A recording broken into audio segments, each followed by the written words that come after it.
Hello everyone, welcome to my new YouTube channel. और आज हम लोग पढ़ेंगे पॉटर्स 5 फोर्सेस मॉडल के बारे में।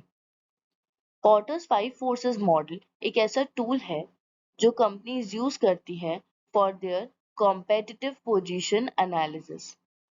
कॉम्पिटिटिव पोजीशन एनालिसिस का मतलब होता है कि जब कंपनीज अपने ब्रांड को कंपेयर करती है with the brand of their competitors present in the same industry, कि उनका ब्रांड कॉम्पिटिटर्स के ब्रांड के कंपैरिजन में कहाँ पर पोजीशनड है। इसको हम कहते हैं कॉम्पिटिटिव पोजीशन एनालिसिस। तो ये जो टूल है ये कंपनीज को हेल्प करता है इस एनालिसिस को करने में। This tool was given by Michael Potter. आप सब जिसकी इमेज अभी स्क्रीन पर देख रहे हैं ये माइकल पॉटर है और इन्होंने 1979 में हार्वर्ड बिजनेस रिव्यू आर्टिकल के अंदर इस टूल के बारे में डिस्क्राइब किया था फॉर द फर्स्ट टाइम। उन्होंने ये बताया कि ये टूल अगर कंपनीज यूज करेगी तो उनको बहुत सारे एडवांटेजेस मिलेंगे, जैसे कि they can evaluate the attractiveness of the industry in which they are operating। इसका मतलब है कि कंपनी जिस भी इंडस्ट्री के अंदर ऑपरेट कर रही है वो इस टूल को यूज करके पता लगा पाएगी कि क्या मेरी इंडस्ट्री अट्रैक्टिव है, क्या मेरी इंडस्ट्री प्रॉफिटेबल है, कि क्या इसमें पोटेंशियल है for any future growth, and then only they can decide it whether they want to operate or they want to change। Then second comes how industry competition is affected by the trends in the external environment। You all know that a company has two types of environment, एक होता है internal environment और एक होता है external environment। Internal environment is basically deals with the strengths and weaknesses of the country and that is too internal to the company। The external environment comprises of opportunities and threats and that are external to the company, which means they are not in control of the company। तो ये tool help करता है company को ये पता लगाने में कि जो भी डायनामिक्स है, जो भी ट्रेंड्स है जो चेंज हो रहे हैं इन द एक्सटर्नल एनवायरनमेंट, क्या वो उसकी कॉम्पिटिटिव पोजीशन को इम्पैक्ट कर रहे हैं, यस और नो। अगर है तो उसके लिए वो कुछ एक्शंस अडॉप्ट करेंगे। Thirdly, it will help करता है in telling the positioning of the company, that the whether the brand is positioned rightly or incorrectly, and if there is any deviations then company has to rectify it।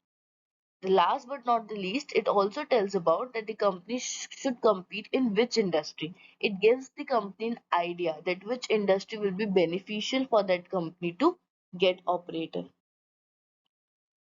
Now there are total 5 elements in Potter's 5 forces model। पहला element होता है bargaining powers of the buyer, second होता है bargaining powers of the suppliers, third is threat of new entrant, fourth is threat of substitute product और services, and fifth is rivalry among existing competitors. अब हम एक एक करके हर एक element को इन डेप्थ पढ़ेंगे। अब हम पढ़ेंगे bargaining powers of buyer element के बारे में। बार्गेनिंग पावर ऑफ बायर्स का मतलब है कि जब बायर का पोजीशन ज्यादा स्ट्रॉन्गर हो as compare to the seller और द सप्लायर। आप इस इमेज में क्लियर देख पा रहे हैं कि बायर एक स्ट्रॉन्गर पोजीशन पर है as compare to the seller. अब हम इसके बारे में थोड़ा सा पढ़ते हैं। पावरफुल बायर्स में use their influence to force price reduction और में demand variety of different services at the existing prices.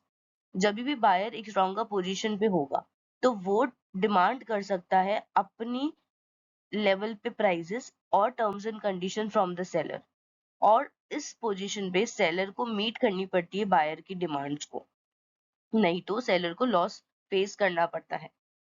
अब ऐसी कौन सी सिचुएशंस होती है जब बायर एक स्ट्रॉन्गेस्ट पोजीशन पे होता है? जब buyers of a particular commodity or a particular industry are very less, they're less in numbers and the persons offering them serving them are more, तो सप्लायर्स को because there are less buyers and they are only source of revenue for them, तो उनको उस पे ही depend रहना पड़ता है और फिर जो भी वो कोट करते हैं उनको उस चीज को मानना पड़ता है. Secondly, when switching cost is less, जब एक ब्रांड से दूसरे ब्रांड, एक सेलर से दूसरे सेलर पे स्विच करने की जो कॉस्ट होती है वो बहुत कम होती है, जिसका मतलब ये है कि एक बायर की तरफ से या बायर के पार्ट पे कोई भी ज्यादा एक्सपेंस नहीं लग रहा है, ना ही टाइम लग रहा है, ना ही एफर्ट लग रहा है, नो वेस्टेज और नो एडिशन लग रहा है टाइम, मनी या एफर्ट का to move from one seller to another, तो वो इजीली चेंज कर लेते हैं अगर एग्जिस्टिंग सेलर उनकी डिमांड्स को फुलफिल नहीं कर पा रहा है तो. और last but not the least is undifferentiated products. जिस भी इंडस्ट्री में प्रोडक्ट्स होते हैं वो अनडिफरेंशिएटेड होते हैं, जहाँ पे ज्यादा डिफरेंस ही नहीं होता है प्रोडक्ट में, तो वहां पे क्या होता है कि बायर इजीली शिफ्ट कर जाता है टू द नेक्स्ट बायर. इस केस में सप्लायर को बहुत ज्यादा एफर्ट्स लगाने पड़ते हैं to retain their customer base. अब यहाँ पे सेलर क्या स्ट्रैटेजीज यूज कर सकता है? सेलर ये स्ट्रैटेजीज यूज कर सकता है कि वो डिफरेंशिएटेड प्रोडक्ट्स बनाना शुरू करे. तो क्या होगा कि जो बायर है वो will retain more to the one seller और यहाँ पे उनकी थोड़ी सी लॉयल्टी क्रिएट होगी towards the seller. Bargaining power of suppliers. Bargaining power of suppliers का मतलब है कि यहाँ पर सप्लायर की पोजीशन ज्यादा स्ट्रांग है as compare to the buyer. जैसे हमने लास्ट एलिमेंट पढ़ा था तो उसमें बायर ज्यादा स्ट्रांग पोजीशन पे था and supplier has to move according to the demands of the buyer. But यहाँ पे ऑपोजिट है, इधर सप्लायर ज्यादा स्ट्रॉन्गर पोजीशन पे है and buyer needs to be move as per the demands of the supplier. यहाँ पे क्या है कि हर एक इंडस्ट्री में बहुत सारी कंपनीज होती है और दे procure the raw material, components, part and variety of things from the suppliers, from their vendors. ठीक है. And these all vendors, these all suppliers, ये जो होते हैं ये एक different proportions of cost का पार्ट बनते हैं in the budget of the buyer. ठीक है. अब हम बात करते हैं कि जो सप्लायर है ये स्ट्रॉन्ग पोजीशन पे कब आएगा. ऐसी कौन सी सिचुएशंस होगी जब सप्लायर को एक स्ट्रॉन्गर पोजीशन मिलती है. तो सप्लायर को स्ट्रॉन्ग पोजीशन तभी मिलेगी जब बहुत कम सप्लायर्स होंगे. मतलब कि जो बायर्स हैं, जो कंपनीज हैं जिनको भी रॉ मटेरियल्स चाहिए वो बहुत ज्यादा है, पर जो सप्लायर है जो ये रॉ मटेरियल प्रोवाइड करवा सकता है वो बहुत कम है, वो इतने ज्यादा अवेलेबल नहीं है. तो फिर जो भी फॉर एग्जाम्पल 10 बायर्स हैं, 10 कंपनीज हैं जिनको कंपोनेंट पार्ट्स या फिर रॉ मटेरियल्स चाहिए, बट जो सप्लाई करने वाला है वो सिर्फ 3 लोग हैं. तो यहाँ पे क्या सिचुएशन है कि वो 3 लोग जो भी तरह का डिमांड, जो भी तरह का प्राइस सेट करते हैं उनको वो प्राइस बायर्स को पे करना पड़ेगा. क्योंकि इफ इन केस अगर सप्लायर ने मना कर दिया कि नहीं हम तो आपकी प्राइस पे नहीं देंगे, तो फिर बायर्स क्या करेंगे? अपना प्रोडक्शन रोकेंगे और प्रोडक्शन रोकेंगे तो क्या होगा? लॉस होगा उनको. तो लॉस लेने से भला क्या होगा, वो उनको जो भी प्राइस कोट करेंगे उनको वो एक्सेप्ट करना पड़ेगा. तो ऐसे सप्लायर पावरफुल पोजीशन पे आया. Secondly, when switching cost is expensive. अगर फॉर एग्जाम्पल आज एक बायर है, वो सोचता है कि ये सप्लायर बहुत मुझे महंगा दे रहा है तो I should switch to the other one. और अगर ये स्विचिंग जो है ये बहुत महंगी पड़ती है, बहुत एक्सपेंसिव है टू द बायर, तो वो स्विच करने का नहीं सोचेगा. वो सोचेगा कि अगर मैं स्विच करूंगा जितना कॉस्ट उसमें जाएगा इससे अच्छा तो मैं सेम बायर से या सेम सप्लायर से मैं कैरी ऑन करूं. Thirdly, when the switching from one to another supplier is time consuming. तो पहला मैंने बोला है कि स्विचिंग कॉस्ट बहुत एक्सपेंसिव है एंड सेकेंडली अगर बहुत ज्यादा टाइम एंड एफर्ट्स इन्वॉल्व हो रहे हैं in switching from one supplier to the another, तो बायर इस चीज को अपोज करेगा क्योंकि इतना टाइम नहीं होता है कंपनीज के पास to do such things because they can't hold on the production. They need to be on running the production every time and delivering the products and services to the customers on time. तो जब भी ऐसी situations होती है तो supplier जो होता है वो एक स्ट्रॉन्गर पोजीशन पे आ जाता है और देन सप्लायर अपनी नेगोशिएशन स्किल्स यूज करता है to fluctuate the prices and the supply of the products and services. Okay. Now let's take an example. अगर एक रेस्टोरेंट इंडस्ट्री है जो कि सप्लाई डिपेंडेंट सेक्टर होता है, बिकॉज जो रेस्टोरेंट ओनर होता है वो कोई फार्मर नहीं होता जो पूरा सब कुछ अपने ग्रो करके ही कैन यूज, या many of them are but not all of them. तो वो लोग क्या होते हैं, फ्रॉम द कुकिंग ऑयल से लेके वो फ्लावर तक सब कुछ डिपेंडेंट होता है on the third party, on the supplier to vendor those things to them. अब अगर मान लो कि ये जो लोकेशन पे रेस्टोरेंट है, फॉर एग्जाम्पल कोई भी रेस्टोरेंट है जो एक ऐसी लोकेशन पर है जहां पर सप्लायर्स इतने अवेलेबल ही नहीं है, एक आध कोई सप्लायर है वहां पे, कोई सप्लायर अवेलेबल नहीं, ठीक है। तो वहां पे क्या होगा कि जो भी सप्लायर प्राइस कोट करेगा उसको वो चीज देनी पड़ेगी, उस रेस्टोरेंट ओनर को वो चीज खरीदनी पड़ेगी, because they don't have any option. तो जब हम बहुत ज्यादा हिली एरियाज पे जाते हैं आप देखेंगे कि बहुत ऊपर ऊपर हम जब चढ़ाई करते हैं, माउंटेनियरिंग करते हैं, तो बीच बीच में छोटे छोटे से कैफेज बने हुए होते हैं बहुत पहाड़ी इलाकों पे, और कुछ होता ही नहीं है वहां पे। तो ऐसे केसेस में अगर आपको वहां पे कोई वेंडर मिलता है, सप्लायर मिलता है, तो वो बायर उससे ही परचेज करता है। वो अगर वो किसी और सप्लायर से करता भी है कांटेक्ट, तो उसके आने जाने का time, that is a switching cost only, वो एक्सपेंसिव भी होगी एंड टाइम कंज्यूमिंग भी होगी, जो कि वो ये रिस्क नहीं लेना चाहता। तो इसलिए वो सप्लायर का वहाँ पावरफुल पोजीशन होता है। अब कब ऐसा होगा जब सप्लायर की पावरफुल पोजीशन नहीं होगी? अगर जो रेस्टोरेंट है वो मेन सिटी हब में लोकेटेड है, वैरायटी ऑफ सप्लायर्स अवेलेबल है बहुत सारे, एक नहीं देता तो दूसरा दे ही देगा आपको जिस रेट पे चाहिए। तो यहाँ पे सप्लायर की वीक पोजीशन है, सप्लायर यहाँ पे ज्यादा अपना नेगोशिएशन यूज नहीं कर सकता है। क्लियर है?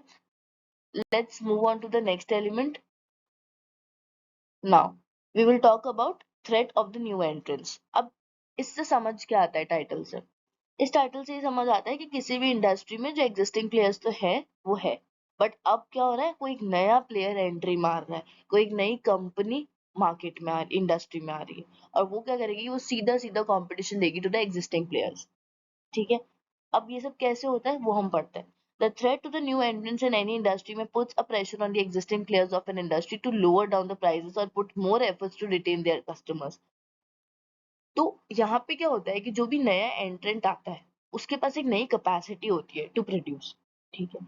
सेम वे वो क्या करता है कि जब उसके पास लेटेस्ट कैपेसिटी होती है तो वो एग्जिस्टिंग कंपनीज को प्रेशराइज करता है कि आप आपकी प्राइसेस कम करो, बिकॉज वो कम रेट पे बेच रहा होता है as compare to the existing companies. तो क्या होता है कि जो एग्जिस्टिंग कंपनीज होती है उसको to the as a reactive strategy, क्योंकि वो रिएक्ट करते हैं to the new entrant pricing strategy, तो वो भी अपने प्राइसेस को कम करते हैं। सेकेंडली, वो उनको फिर और ज्यादा एफर्ट डालने पड़ते हैं टू रिटेन देयर कस्टमर्स। अगर कोई एक नया एंट्रेंट आए जिसके पास यूनिक सेलिंग प्रपोजिशंस है, उसके पास एक बहुत ही बेहतर प्राइस है at a very good quality, and thirdly वो अभी नया है, तो मे बी वो स्टार्टिंग के टाइम पे आपको बहुत सारे डिस्काउंट्स दे रहा है, ऑफर स्कीम्स दे रहा है, जिससे आपका एक बार ट्रायल रेट बढ़े, मतलब ज्यादा से ज्यादा लोग उसका प्रोडक्ट ट्राई करें। तो हो सकता है कि उसने बहुत सारे ऑफर या स्कीम्स दी हो। तो इसके अंदर क्या है, जो एग्जिस्टिंग कंपनीज है उनको ये डर रहता है कि हमारे कस्टमर कहीं इन चक्करों में, मतलब ऑफर्स के चक्कर में या कोई भी प्राइस कम के चक्कर में हमारे से छोड़ के उधर ना चले जाए। तो उनको ज्यादा एफर्ट्स डालने पड़ते हैं in retaining their customer, and secondly उनको कभी कभार अपने प्राइसेस को भी डाउन करना पड़ता है जिससे वो इधर ही रह जाए, कस्टमर शिफ्ट ना हो पाए टू द न्यू एंट्रेंट। तो एक न्यू एंट्रेंट एक बहुत बड़ा थ्रेट साबित होता है to the existing players in any industry. ठीक है। अब जो न्यू एंट्रेंट होता है वो अपने साथ दो चीजें लेकर आता है जो मैंने अभी बताया। एक तो होता है न्यू कैपेसिटी, क्योंकि उसके पास एक नई बेहतर कैपेसिटी होगी, नया प्रोडक्शन सिस्टम होगा with the latest updated technologies, and secondly उसका अभी फुल फ्लेज नया कैपेसिटी के साथ वो आता है। Secondly pressure on cost and prices, जो मैंने अभी आपको एक्सप्लेन किया। Then the new entry is difficult when, अब जो एग्जिस्टिंग प्लेयर्स है वो एक नई एंट्री को डिफिकल्ट बना सकते हैं, मतलब बैरियर्स लगा सकते हैं टू द न्यू एंट्रेंट। और ये कब हो सकता है, ये कैसे हो सकता है, इसके बारे में जानते हैं। पहला, जब इकोनॉमीज ऑफ स्केल हो। फॉर एग्जाम्पल किसी भी इंडस्ट्री के अंदर इकोनॉमीज ऑफ स्केल बहुत एक इम्पॉर्टेंट रोल प्ले करती है, क्योंकि जो एग्जिस्टिंग इंडस्ट्री है वो इकोनॉमीज ऑफ स्केल से अपना फिक्स्ड कॉस्ट जो है उसको कम कर देती है, पर यूनिट फिक्स कॉस्ट कम कर देती है। उससे क्या होता है, उसको इकोनॉमीज ऑफ स्केल का फायदा मिलता है। बट जो नई कंपनी आती है, because in the initial time, आप सबको पता है पीएलसी कर्व होता है, तो इंट्रोडक्शन के टाइम पे वो इकोनॉमीज ऑफ स्केल बिल्कुल भी नहीं कर सकती है। उसके पास इतना डिमांड ही नहीं होती, इतनी ऑर्डर ही नहीं होता है कि वो इकोनॉमीज ऑफ स्केल का फायदा उठाए। तो यहाँ पे क्या होता है कि जो कंपनी इकोनॉमीज ऑफ स्केल का फायदा उठाती है, वो कॉस्ट डिफरेंशिएशन की स्ट्रैटेजी से जीत जाती है, क्योंकि उसको सस्ता पड़ता है सामान बना, मतलब उसका जो इनपुट होता है, जो सामान बनाने का पैसा होता है, वो बहुत उसको कम लगता है, क्योंकि due to the factors of economies of scale, और वो उसको कम प्राइस पे लोगों को बेचती है। तो जब लोगों को कम प्राइस में मिलता है एक वो same quality at a good quality but at a low price, obviously लोग उसी को खरीदेंगे।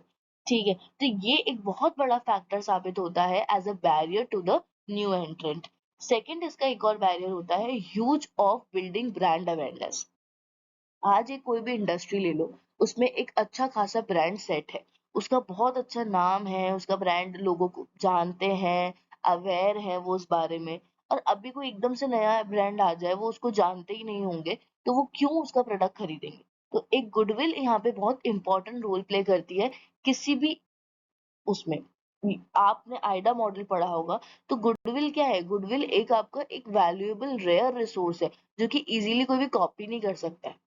सेकंड आता है barriers to accessing distribution channel. अभी आपके जो डिस्ट्रीब्यूशन चैनल है वो सालों से सेट है, वो बहुत तगड़े सेट है। अब एकदम से कोई नया एंट्रेंट आया, तो वो सेम डिस्ट्रीब्यूशन चैनल को इतना इजीली एक्सेस तो नहीं कर पाएगा। And thirdly, government restrictions. कुछ कुछ इंडस्ट्रीज ऐसी होती है जहाँ पे गवर्नमेंट बहुत इंपॉर्टेंट रोल प्ले करती है, और हर कोई कंपनी ऐसे नहीं घुस सकती है।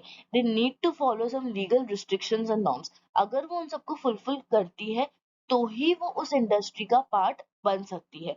तो यहाँ पे ये चीज भी बहुत इंपॉर्टेंट रोल प्ले करती है। चलो उसको समझने के लिए एग्जांपल लेते हैं कि what's the first brand name that comes to your mind when you hear the term electric vehicle. मैंने आपसे एक सिंपल क्वेश्चन पूछा, कौन सा आपके दिमाग में नाम आता है जब भी आपको एक इलेक्ट्रिक व्हीकल का बारे में सोचते हैं। भाई मेरे दिमाग में तो नाम आता है टेस्ला का। ये जो कंपनी बहुत अच्छा एग्जाम्पल है उस इंडस्ट्री का जिसके अंदर threads of new entries is really very low. अब ऐसा क्यों है? बिकॉज एक ऐसा प्रोटोटाइप बनाना ईवी का, दैट इज इलेक्ट्रिक व्हीकल का, और show it off in the trade-offs, and it's another thing to manufacture these cars on a mass scale and bring it to the customers. Firstly, ऐसा prototype बनाना ही बहुत difficult है, and secondly अभी जो Tesla economies of scale का फायदा उठा रहा है, वैसा तो new एंट्रेंट in the initial stages नहीं उठा सकता है। तो यहाँ पे टेस्ला से compete करना बहुत टफ हो जाता है किसी भी न्यू एंट्रेंट के लिए, और वो एक बार आने से पहले जरूर सोचेगा कि इतने बड़े लेवल पे एक कंपनी से लड़ना सीधा, इट्स वेरी हार्ड। ठीक है, तो यहाँ पे जो अनलाइकली रहता है, यहाँ पे जो थ्रेट है न्यू एंट्रेंट का इस इंडस्ट्री में बहुत कम है। ठीक है, now let's go on to the next topic, threat of substitute products और सर्विसेज के बारे में अब हम पढ़ेंगे। So when the existing or the same basic need is met by any new product in a differing way, profitability of industry suffers. जब किसी भी टारगेट मार्केट की या पोटेंशियल कस्टमर्स की एक बेसिक नीड होती है, और वो नीड अभी आपका कंपनी पूरा कर रही है, बट एज अ सब्सटीट्यूट कोई दूसरी कंपनी आती है, कोई दूसरा प्रोडक्ट लेके आती है जो आपके प्रोडक्ट का ही सब्सटीट्यूट है, और वो सेम नीड को टारगेट कर रहा है, वो सेम नीड को पूरा कर रहा है। ठीक है, तो ऑब्वियसली आपकी जो प्रॉफिटेबिलिटी होगी वो कहीं ना कहीं हिट जरूर होगी। इसका बेस्ट एग्जांपल है email is a best of a substitute for a express mail. क्यों? क्योंकि नीड क्या थी? Basic exchange of information, exchange of messages. जो एक्सप्रेस मेल भी पूरा करता था, ईमेल भी पूरा करता था, बट ईमेल एक डिफरिंग वे में पूरा करता था, और ईमेल के आने से एक्सप्रेस मेल की इंडस्ट्री को एक बहुत बड़ा सेटबैक मिला।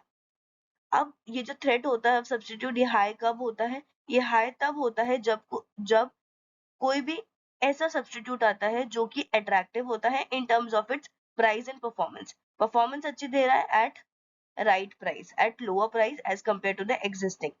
तो क्या होगा? कस्टमर बेस वहां पे शिफ्ट होगा। Secondly, shifting of customer base from the existing to the substitute product कब होगा? जब आपकी स्विचिंग कॉस्ट बहुत ज्यादा लो है, इतना आपको कॉस्ट ही फेस नहीं करना पड़ रहा है इस प्रोडक्ट को छोड़ के दूसरे प्रोडक्ट के पास शिफ्ट होने में। तो इजीली क्या होता है, कस्टमर उधर शिफ्ट हो जाएगा, जहां पे भी उसको ज्यादा बेनिफिट मिलेगा वो उधर शिफ्ट हो जाएगा। तो ये जो थ्रेट होता है of substitute products and services, ये बहुत हाई होता है और इसको भी केटर करके इसके लिए भी सॉल्यूशन स्ट्रेटजीज बना के चलना चाहिए कंपनीज को। राइवलरी अमंग एग्जिस्टिंग कॉम्पिटिटर्स, इसका मतलब ये है कि इस एलिमेंट में कोई भी एक नया एंट्रेंट नहीं आ रहा है, जो भी एग्जिस्टिंग प्लेयर्स हैं इन द इंडस्ट्री वो ही आपस में इंटेंसली कंपटीशन में है। जब ये लोग इंटेंस कंपटीशन में होते हैं तो इनके जो प्राइजेस होते हैं दे ड्राइव डाउन, बिकॉज वो प्राइस वॉर्स में इंडल्ज हो जाते हैं। अगर एक्स कंपनी कोई भी प्राइस कोट करती है तो वाई कंपनी उसके रिएक्शन में उससे कम प्राइस कोट करती है, फिर वापस एक्स उसको रिएक्ट करती है और कम करती है, तो ये प्राइस वॉर्स चलते हैं। जब ऐसे प्राइस वॉर्स चलते हैं तो इनके जो प्रॉफिट्स होते हैं वो सारे के सारे डिसअपियर होने लग जाते हैं। सेकेंडली प्राइसेस उनकी नीचे आने लग जाती हैं, क्योंकि एक ऐसा लेवल भी आ जाता है जब ये लोग प्राइस वॉर्स में होते हैं कि ये अपनी कॉस्ट से भी कम कोट करने लग जाते हैं। उससे क्या होता है, इनको लॉसेस फेस होने लग जाते हैं। तो ऐसी सिचुएशन किसी भी मार्केट में इंडस्ट्री में नहीं आनी चाहिए। और कंपनीज की जो वैल्यू इतने टाइम से क्रिएट करते हैं that value also get compete away. अब ऐसी राइवलरी कब होती है, ऐसा कौन सी सिचुएशंस होती है जब हम ऐसी राइवलरी को देखते हैं? जब कॉम्पिटिटर्स बहुत ज्यादा होते हैं और जब प्रोडक्ट्स बहुत अनडिफरेंशिएटेड होते हैं, मतलब ज्यादा डिफरेंस नहीं होता है प्रोडक्ट में, customer can easily switch to the other seller if the other seller is providing them good performance at good price. And thirdly, जब आपकी फिक्स कॉस्ट हाई होती है। तो ये हमने पढ़ा पॉटर्स 5 फोर्सेस मॉडल के बारे में। अगर आपको मेरा वीडियो अच्छा लगा हो तो please like, share and subscribe. Thank you so much.